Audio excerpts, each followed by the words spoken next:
We're the Young Indie Chroniclers podcast, and we're producing a new feature-length documentary, George Lucas, The Lost Golden Age. Those 4 years in there was the happiest period for Lucasfilm. We're thrilled to report Rick McCallum has agreed to sit with us for an all-new exclusive interview just for this documentary. We're also in contact with other key figures from the period, including Ben Burt, Jonathan Hales, and many others who played an enormous part in bringing this era to life. We built a Kickstarter campaign to support the film. Join us now on this adventure at Kickstarter.com.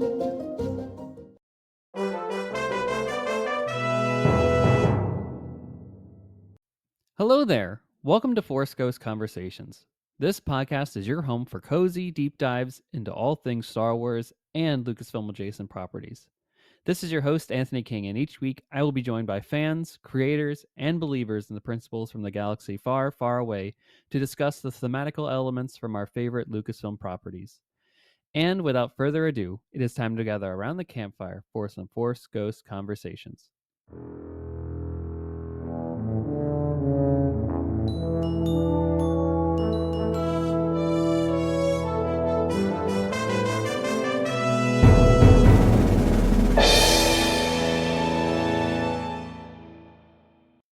Hey there, everybody. Welcome back to Force Ghost Conversations. And we have the start of a new kind of mini season here on the podcast, as we're going to do 3 episodes in a row of covering Visions Volume 3, Star Wars Visions Volume 3, the incredible new anime-inspired, Star Wars-inspired series that is on Disney+.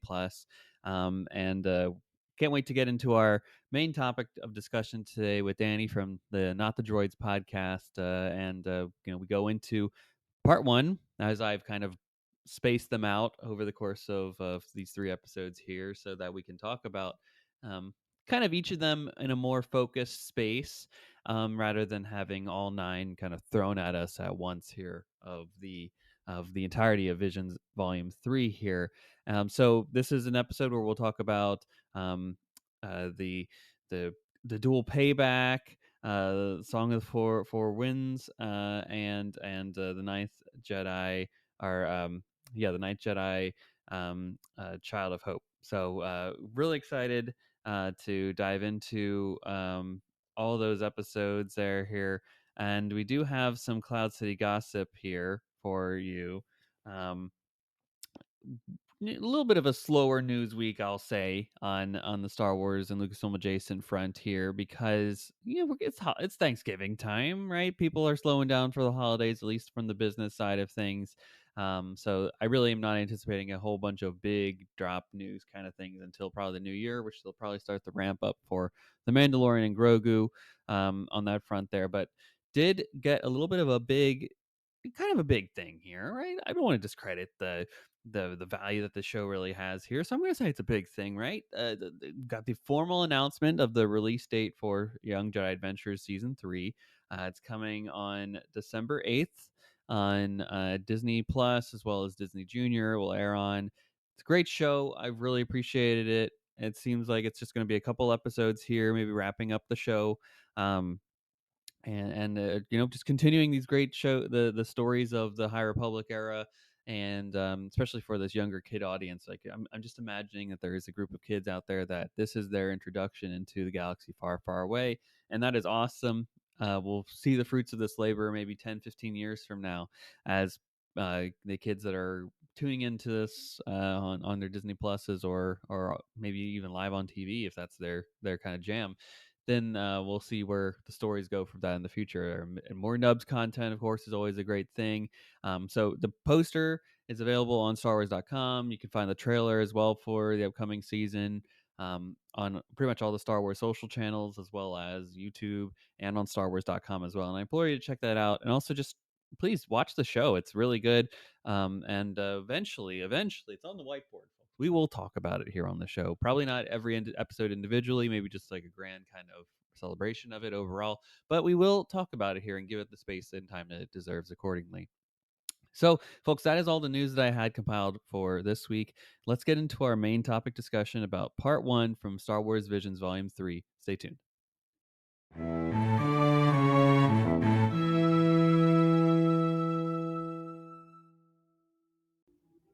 Ladies and gentlemen, welcome back to another installment of Force Ghost Conversations.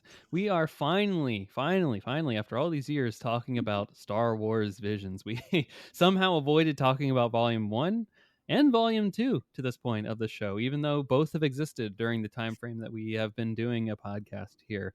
But with the release of a new volume, Volume 3, comes the opportunity to talk about it in real time when it's still talked about in the zeitgeist of the Star Wars fan community. So that's what we're here today to do, but we're going to break it out into chunks. So we've got 3 episodes that we're going to talk about here, the first 3 episodes from Visions Volume 3. And we have a guest here today, technically a first-time guest in the show format that we typically do, but you may remember her voice from our Destination D23 episode. This is Dani from the Not the Droids Podcast. Dani, welcome to Force Ghost Conversations, or I should say welcome back to Force Ghost Conversations. And how are you doing?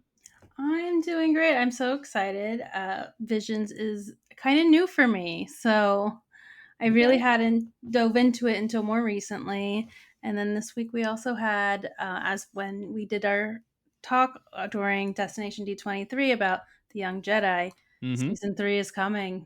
That's right. That's right. So I'm really excited and sad because it's the last season of the series. I was gonna say, I was gonna ask you because I did see, that was coming to a close. Unfortunately, Yes.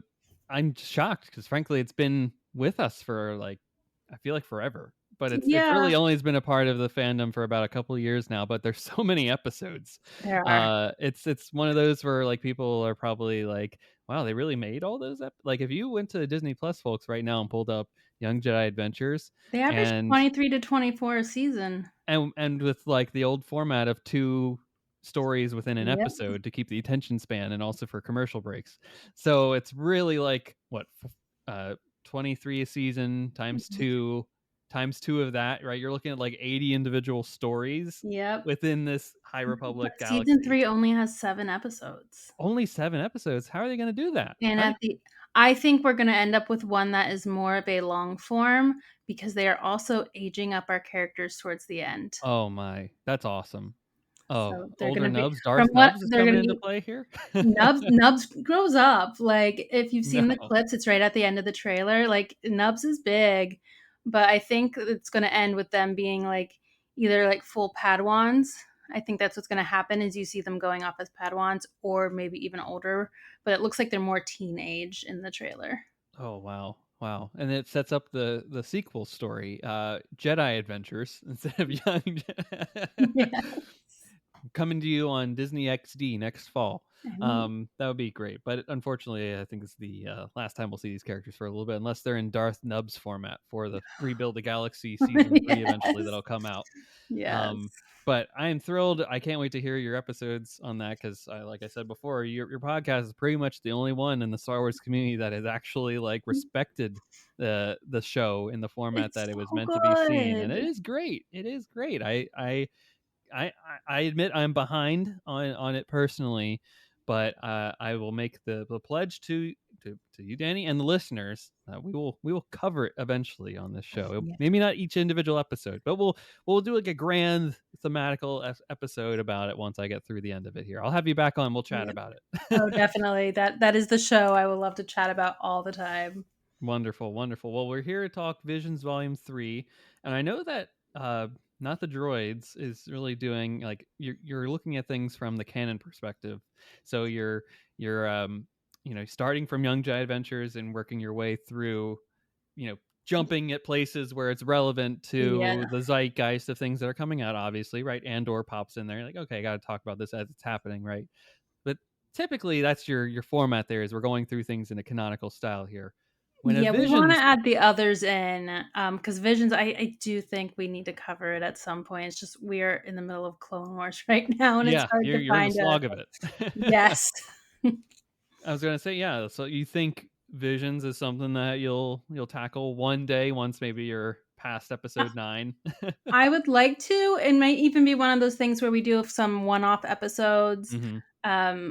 The thing I really like about Visions is I'm a very visual person, Yeah, and the different styles of artistry and animation throughout them is phenomenal.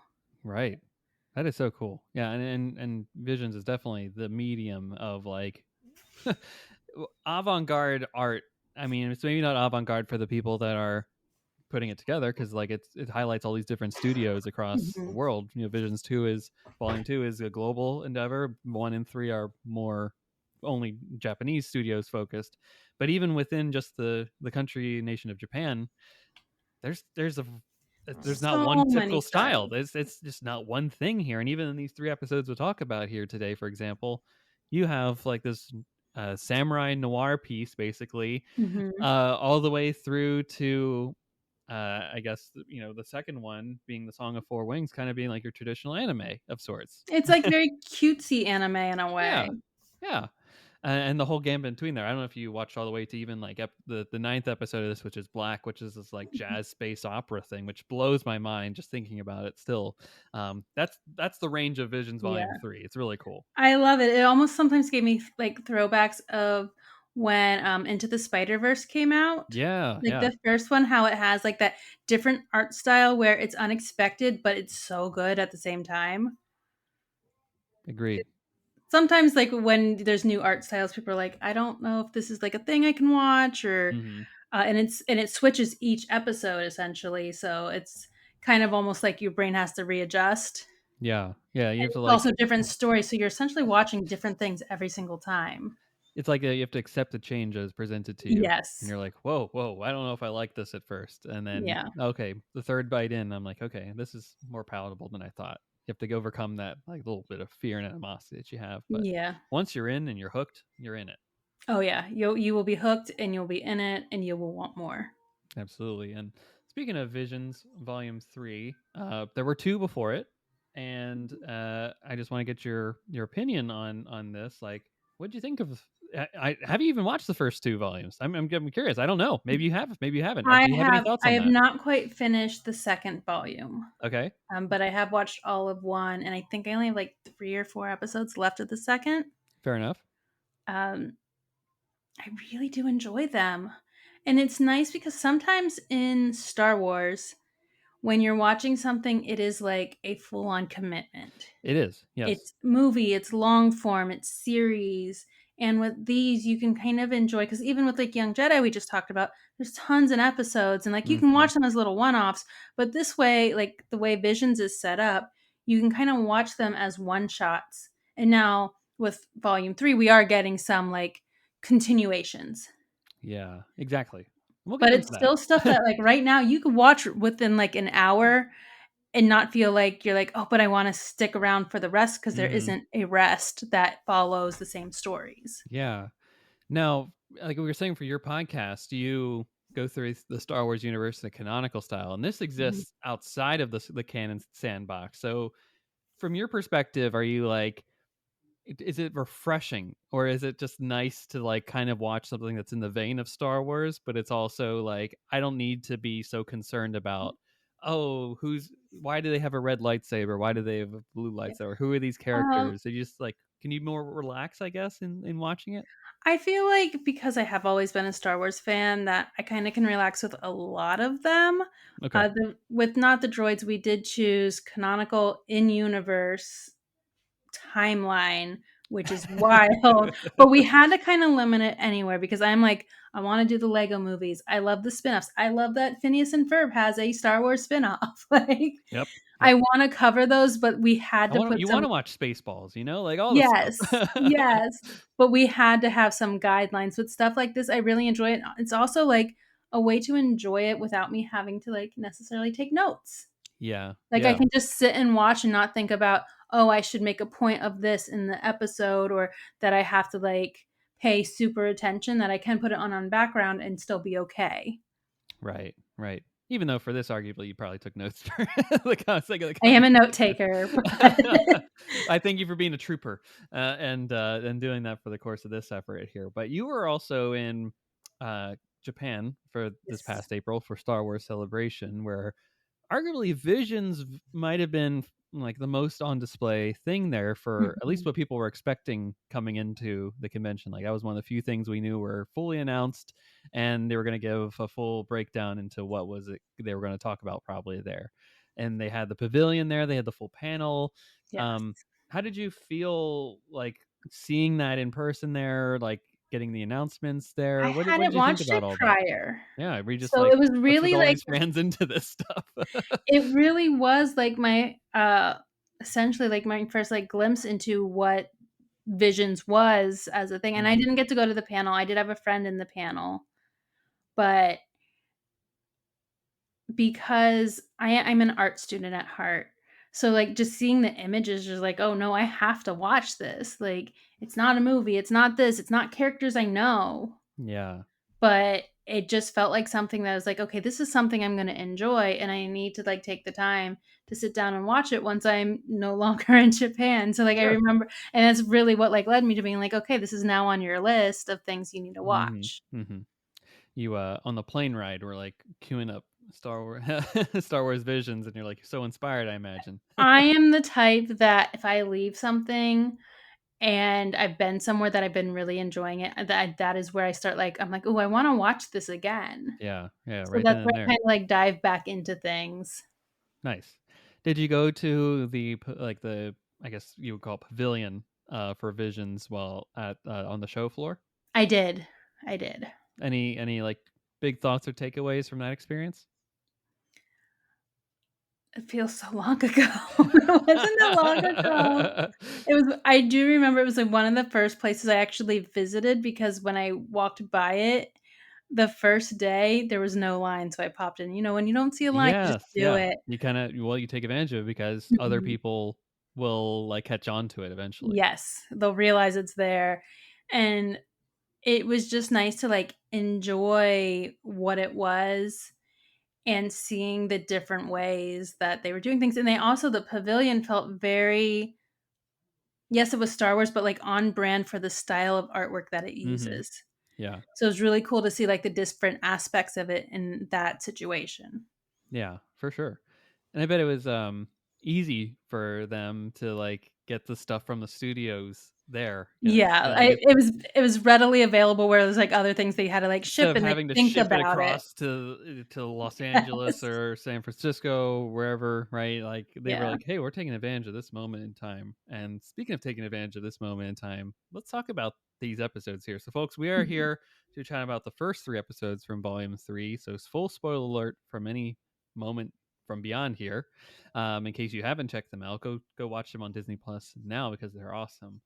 But for the first episode, the duel payback, it's a continuation from Volume 1. Are you glad, just first and foremost, that Volume 3 gave a few sequels to some previous stories within the Visions canon? Yes, I think I am, like, I really do enjoy some things where I'm like, I don't think I need the whole series, but I Hmm. want more of the story. Yeah. And there's Okay. certain characters that you attach to, and we'll talk about this in episode 3, Mm. that you really like, and you're like, "Well, I want to see more." Yes. Yes. I And have a so it's feeling. nice it's a nice way to come back to things, and it also has, like, that comfort level where you're like, "Oh, I know these people, I don't have to start remembering names and who people Hmm. are." Because sometimes, like, with Visions, there's a lot of characters in an episode.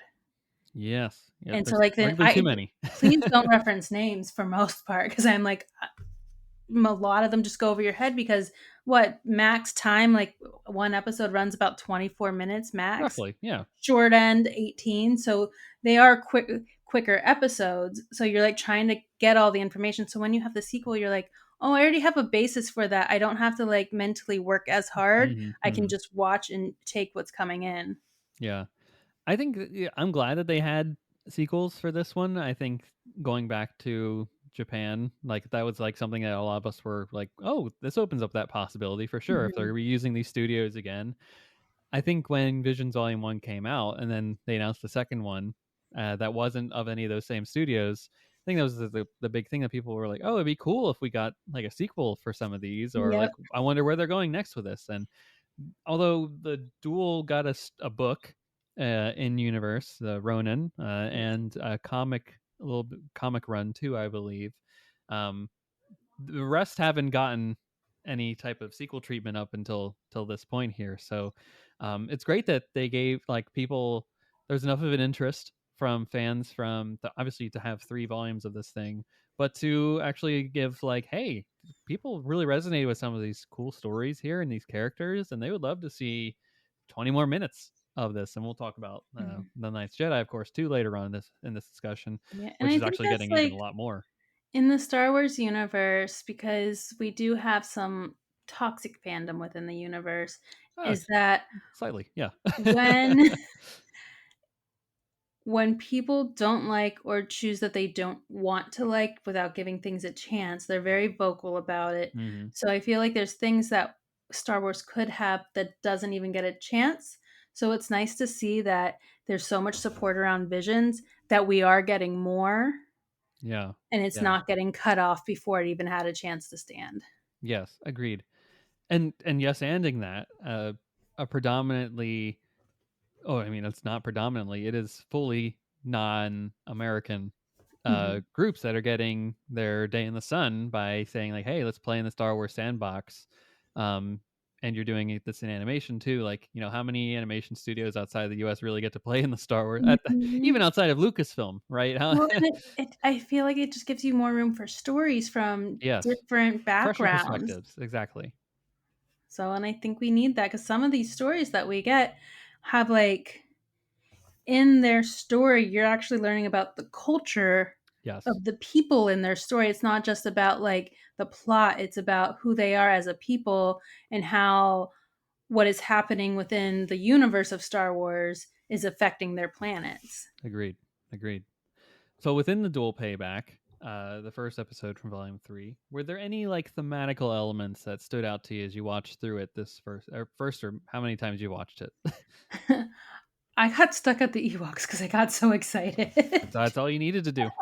Them coming in Like, and I was saving the like, "Oh, day. Ewoks," and they're so true to who they are, and they're so helpful, and they just wanna, like, help people and get them better no matter if they're Hmm. enemies of each other.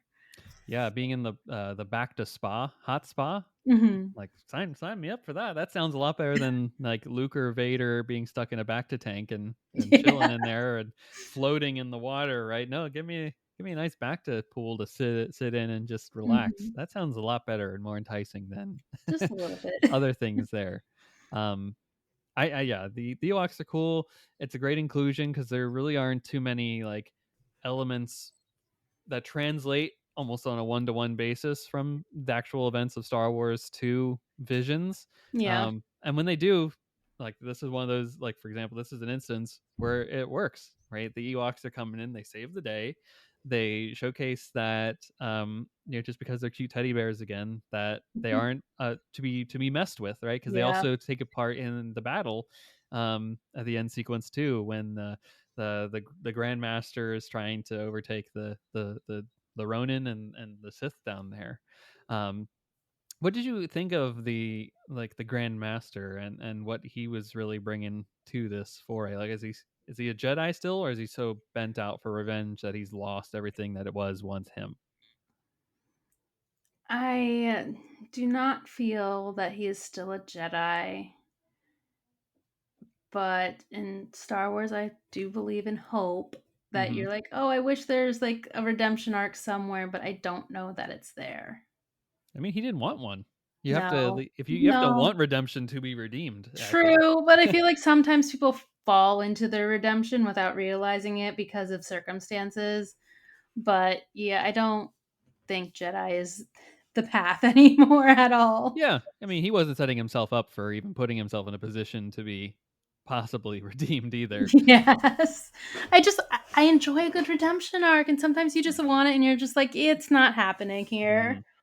Now, do you think to that point, do you think the Ronin might be on some sort of redemption arc? Like, is he going across the galaxy, taking out these former Sith lords, these Mhm. warlords across this feudal space, and across space too?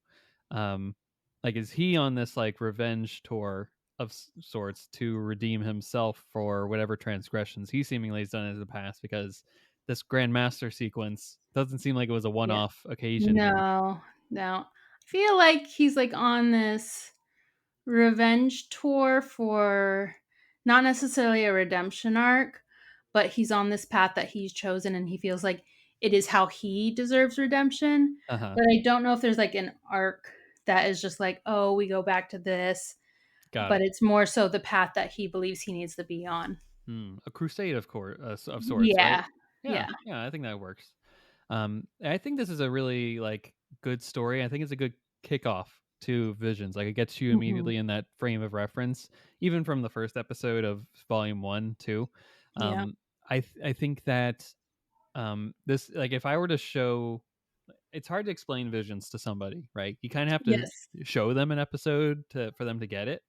And I think that the duel is always the one that I would show somebody if I'm like, hey, you should check Visions because it's great. You get to play in the Mhm. Star Wars sandbox without it fully being the weight of like being concerned about, oh, does this fit into canon? Where does it? What does this mean for these characters? Yeah. You just kind of just get to turn your brain off a little bit and sit back and relax and enjoy things like we used to do back in the day. Yeah. And I Um, think but with like this oh style of animation that they use specifically for this episode as episode 1 of the season, yeah, it kind of like jolts you mm-hmm. that then when you continue on, you kind of step back because not that they're like smoother animation, but they're more something you've seen before. Right, Whereas right. the style used here is not something that's very common that you come across regularly. So it kind of jolts you, but then you move on to like your second episode and you kind of like relax back into it because you're like, oh, this reference I have because I've seen this style before. Right. No, I 100% agree with you on that one. It's almost like you're watching like a samurai film from the 50s. Like this Yeah. feels very much in the vein of that Kurosawa films that inspired George Lucas And back it's in the day. beautiful. Like the art is Yeah. beautiful in it. It's like and they did things in the artwork too that is like um the imperfections of like a film cellulite film cell, Yeah. right? So it's like, oh, it almost feels like you're watching a movie but you're not. It's almost like you're taken back in time while also existing in a future space to begin with. It's really a cool experience when you're watching It it from that it is, perspective. and because it's very black and white, when you get those lightsaber moments, Yeah, they are a lot more impactful because all of a sudden you have this burst of color that you haven't had. yeah, especially when it's like an umbrella lightsaber.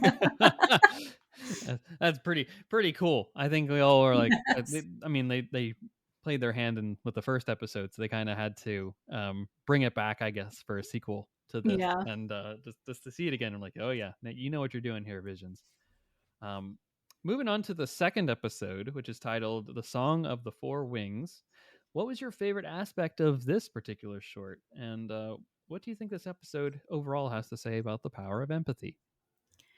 This one felt just very much like almost like who the Jedi are at their core. Like they're Okay. there to help. Mm-hmm. And this I know I reference Young Jedi so much, but it felt like an extension of like a lesson that you have of like and that was like the benefit of Young Jedi is like it built those we know who the Jedi are, but doing it that way you kind of feel like you kind of learn more what Jedi stand for and what their Yeah. lessons are versus just assuming what they are because they don't blatantly say it.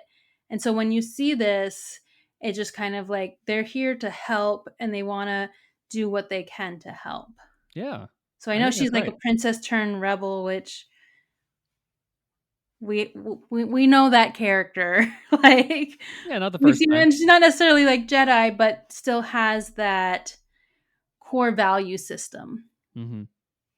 Yeah, I definitely got like definitely some Leia and even Padme Yeah. esque, like that aura coming from our lead in this episode here. Um and I do think that it got to the core of, like you were saying, of like what it means to be a Jedi, to be a good person, right? Yes. To care for other people, to sense distress, to be one with to be able to connect with something that isn't really you or speaks your language or anything like that. Mhm. So like I think my favorite, well, we'll get into my favorite aspect in a second because it's kind of irrelevant. But what it does say about the power of empathy is how she's able to connect with Woompas, right? Like Yes. make him feel safe and comfortable and cozy, Mhm. and through that, right, is this character that has last of their kind, seemingly, and went through this horrible trauma and devastation of their homeland, their world, their space, right? That's what the Empire does. They come in, they destroy, they take, they enslave, they ridicule, right? It's horrible what they do, and that's why you need leaders like that come in there, like the rebellion, the resistance, to come in and Mhm. save marginalized people at the end of the day from these things. And that strength, that empathy there gives Wumpus like the comfort to then use the Force later on and get them out of the situation that they're in. Like, Yeah. it's a really beautiful symbiotic cycle that they represent there. No, I definitely agree. And you just see those moments where, like, when the Wumpas didn't want to leave, and she's Yeah. like, "We have to go. I'm kind of taking away your choice, but it's this, or you're not going to survive." Or nothing. Yeah, and prior to that, she tried really hard to like reason with him and get him to move, but it's just like when with the trauma that this adorable little creature that I need a stuffed animal of went through, Yeah. you Come on, kind of Miss have to be Galaxy's like, Edge. okay, we need to you're surviving for a reason, and we need to continue this. Yeah, I love that notion too, where they're like, "Hey, you're here for a reason. We need it. Whatever it is, we'll figure it out." And Yeah. whether it's just them getting off the planet, right? That Mhm. was enough. Yes. I did like just for some fun bits here. I did like the Admiral Akbar stand-in character at the beginning, being Yeah. like, "Hey, turn that music off. You can't you can't be out there having fun." I really Love that part. appreciated And that. then I speak for a lot of people that I've chatted with about this episode over the last couple of days here, but the X-wing Gundam mode that they did at the end of this episode was so cool. So cool. Like, where'd that come from? My 12-year-old Mhm. imagination? Like, yeah, sign me up for more of that. Yeah, and I do love this style of artwork. Mm-hmm. And I think it's just like stuff that I grew up watching is very similar to the style. Yeah. So it just kind of felt comfortable that you could just kind of like sit in it and just enjoy the story being told. Yeah, nice long form, or even Mhm. technically short form, but longer than a couple 5 Yeah. minutes thing. But very cozy too at the same They're aspect too, like right? little novellas. I think that's what I Yeah. would compare them to. Yeah. Like, A little glimpse at a larger story. yeah. Agreed. And the last story that we'll be chatting about today is the Ninth Jedi, Child of Hope. And my question for you here, Dani, is: are you on Team Tito? Yes. Tito is a droid. Like, there's a Well, that's podcast true. called Not the Droids. That's true. I did set you up for that one. I love droids. So, are there people not on Team Tito? I mean, I assume there's probably maybe a handful out there that are not, but they probably aren't on on the internet talking about it for fear of being shamed. Yeah.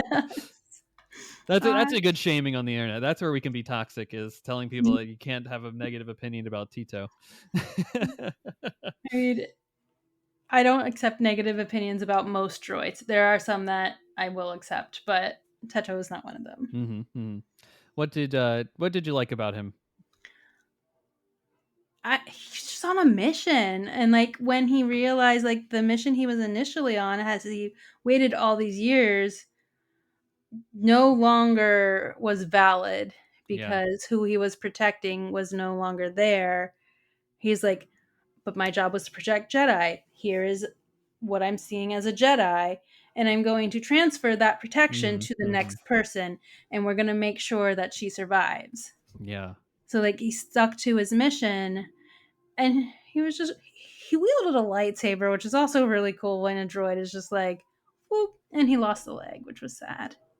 Poor little guy. Well, he lost a lot more than that too. Yes, but like, and that's the thing is like you don't always see we see so many droids throughout Star Wars, and you don't always like they all have a personality, but you always don't always see like depth of personality. Mm-hmm. Yeah. Where Teto was like willing to like sacrifice himself and knew that that also meant sacrificing everything to make sure that she wasn't followed afterwards. Mm-hmm.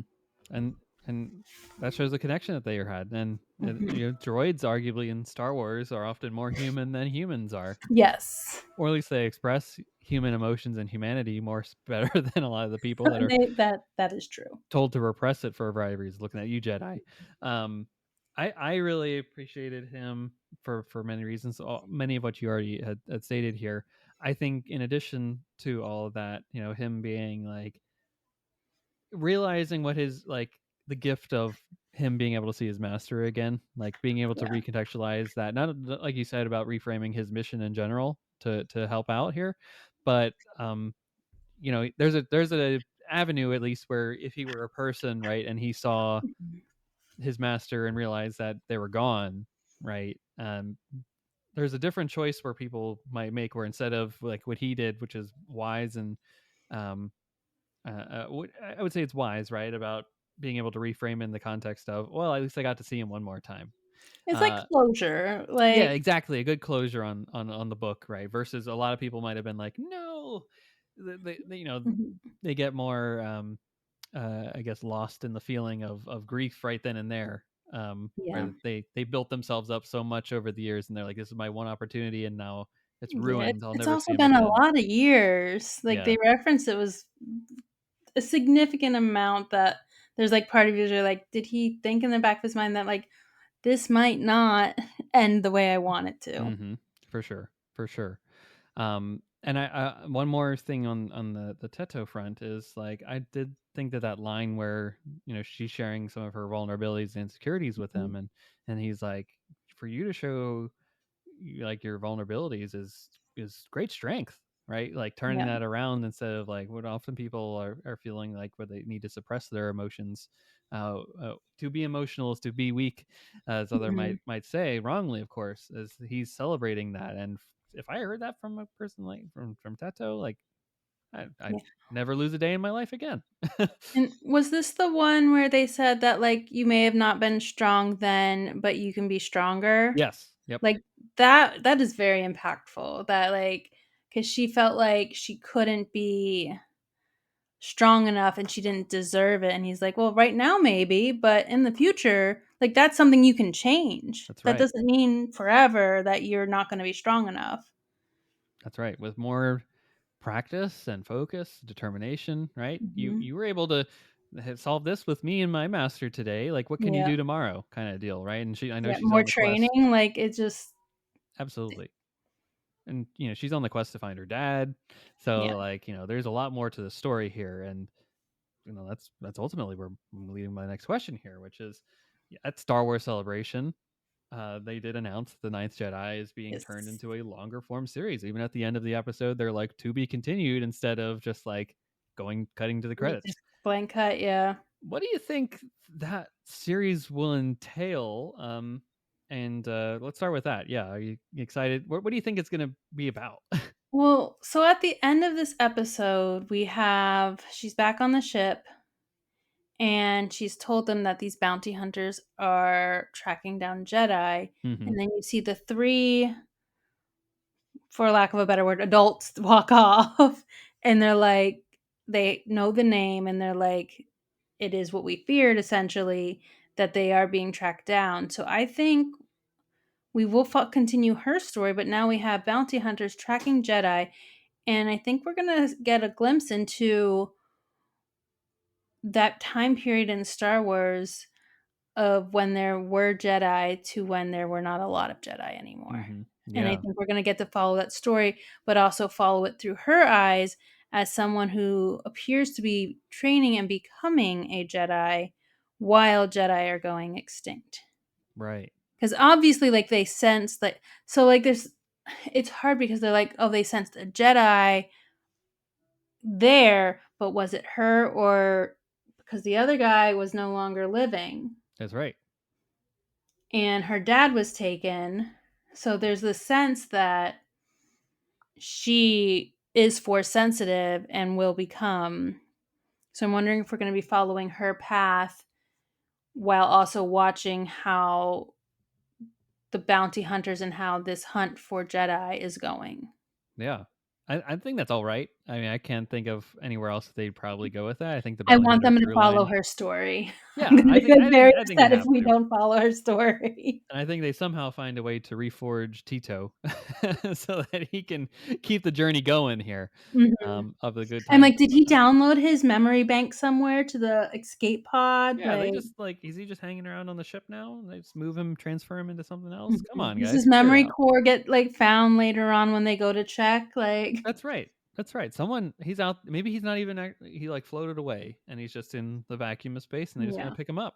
He's not harmed at all. He As just long lost as a they leg. handle it right, I accept it, but I don't want a cheesy, like, he just reappears situation. Oh, come on. Yeah, we'll take it though. We Somehow will. Tito Yeah. returned. Somehow. Yeah. That's all I need. That's good enough. Um last question here. Like, are you excited to see Visions get a spin-off in this long form manner? Like, this is kind of a big risk on their front and Lucasfilm's part It too, to it give so much is, time and effort into it. What do you think? but if you also think about it, we haven't had like, we had the Bad Batch ended, Clone Wars we don't have a non-kids animated series really right now.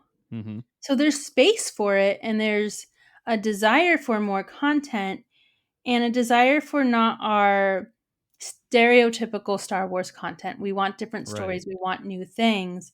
And I think this will fill those gaps for those people that loved Bad Batch and Clone Wars and loved the animated style and the animation side of the Star Wars universe, and gets us having a current show with that. So Okay. long form, do we know, like, and we know series, so we don't So know you're how thinking long even that's. beyond. You're thinking multiple seasons of Not I'm the not Jedi. sure, like, it might just be a one-off season, Yeah. but it opens up the door for other things. Oh, okay. I see what you're saying. Yeah. So it's just that there's a gap right now for an animated long form story. Mm. And I think this will fill that gap. And if it gets a good response, it opens up the doors for other stories we might want to see. Yeah. And Visions is a way that has introduced us to some stories, and some of them I'm like, no, that's not one that we need more Yeah. of. Right. But other ones you're like, okay, some of these characters, even if they're not the main character, seeing them later on might be interesting. That's right. I like I- where you're going with that there. Like, I So think that if done right, and if, like you said, if there's enough interest and fervor in the project, it could lead to more things. I mhm. think the tip of the iceberg in terms of where it could potentially lead to, if like Lucasfilm was willing to take this risk, put money behind it, be involved in the story and the creation of it, and it's successful, right? Does it mean more? Like, it's going to create its own like pocket universe of the Star Wars Yeah. fandom, which is and Visions has be- already done that, but the Ninth Jedi, theoretically, just by existing and by being in this long form format, is going to, like, there's going to be people cosplaying this. There's going to be panels on it at Oh, I'm already Celebration. Like, mentally preparing for was it Kara or Kara? Kara. Kara. I'm already mentally prepared to how I want to cosplay her and what I need to do it. Like, it's Yeah, already in my brain. I'm like, I need to get it ready. Like, as soon as I saw her, I'm we like, got a few okay, months till I know. D23. I'm just saying, I have until 2027 with That's true. With Star Wars Celebration, Celebration LA. you got some I time. might I might be able to squeeze it. If we hear more announcements, I'll squeeze it for D23, but That's true. That's true. definitely for 2027 it'll happen. Save it for the big one, the big 50 of Star Wars and all of that, and Yeah, and some more, maybe some visions. 'cause I I do already know. have a big cosplay plan for D23, so I think, if I'm not mistaken, they said maybe the spring is when that series is coming out. I could be wrong, folks, but that sounds about right after just like talking about it. yeah. I But I'm looking forward to it. after so many dates have changed, I'm not willing to believe in dates right now. So, we will see, because I believe Starfighter got pushed a little bit. Oh, I did not know that. I thought it was still Uh, May, for May 27 for that one. So um, just after Celebration. so I'm something got pushed. I can't. Don't quote me right now. No, Something did. Young Jedi was pushed. We were supposed to Young have it Jedi in was the certainly pushed. well, and it was wild because we were supposed to have it for a fall, and then when they said it was pushed, they said the spring, and all of a sudden now it's December. So I'm like, Yeesh. I'm not ready to trust dates, because I went on a whirlwind Yeah. adventure this week with dates in Star Wars. Until you see it, like, Yes. airing and good Until I see show. official promos with Yep. posters and Yep. dates on them. When D. Bradley Baker and the crew are doing the the podcast circuit to When we hype up. drop an episode count, I'll be good. Yep, exactly. Just looking quickly on the internet, it says sometime in 2026 is when the series comes out. So we're just about the end of 2025 now. We got 1 month left, so there's 12 months in 2026 that they So can play around with that. But this screams to me like September, right? I think D23. I have this. I think D23 is going to have a really big Star Wars Yeah. representation this year because of Ahsoka. And Well, then adding Ahsoka, this in, Starfighter, they're all sitting right in that pocket tail end time of Mando frame. Grogu, right? They'll figure it out. Yeah, I might have to move this cosplay up. I might be doing a lot of Star Wars cosplay that weekend. Might have to, especially if they bring the volume back like they did. Yeah. Like, you just gotta sit out at the Lucasfilm Pavilion and call and see what happens. Yep. Well, cool. Well, this has been a great conversation about the first part of Visions Volume 3. Dani, where can the folks find you and the Not the Droids podcast online if they want to find your podcast and continue the conversation further? We are on Not the Droids Pod on pretty much all the platforms. So Instagram, Threads, YouTube. Our podcast is released everywhere. Video on YouTube and Spotify, audio everywhere else. Very cool. And folks, go check it out. And you're on the Clone Wars now too, right? So there's a plethora of episodes from Young Jedi all the way through the Acolyte, through jumping around. Skeleton Crew. We are about to finish season 1 of the Clone Wars, and then we will take a break and we're going to do a Mandalorian rewatch that leads up to the release of the movie. Very cool. And now we know we're probably getting a season 4 of Mando. Yeah. Hey, sky's the limit. They may just end it back in the theaters again too. Who knows? You never know. Everything's always up in the air. Disney will find a way to make its money. Yes. But thank you so much for joining, and folks for listening. Thank you for tuning in to this episode. We'll be back next week with, guess what? Part 2 of our Visions Volume 3 look at. So be on the lookout for all that stuff in your podcast feeds, and it will be excited to bring that episode in due time. And until then, may the Force be with you. Take care.